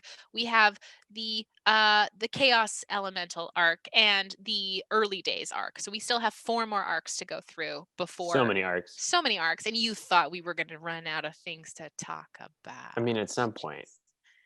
Entropy is inevitable, but yeah. Yeah, eventually. At some point, everyone becomes obsolete. Thank you for coming with us to right up to when we started streaming. You are all up to date. It's kind of. Yeah. But I mean, in terms of like what's relevant to today, Big Dumb Owls, guess where we got them? Right here, fucking second episode. Like all the stuff that's like led up to what we're doing right now, you're up to date. It's all on YouTube. It's all right here. I will say, Sean, you get big points for that one, because you were like, yeah, that's when Yana got the Serpentine Owl, and I was like, no, like this on stream literally 2 nights ago, I was just like, no, I'm pretty sure you got it before. So Sean gets big points for actually being correct. I secede. I'm just reading your notes. I didn't. Thank you. I know. I didn't read my notes. I didn't read my notes ahead of filming this episode tonight. So. Well, thank you all for coming. What a journey it's been. And you know what? We're gonna be back next. Live. Hello internet. Hello world. Welcome to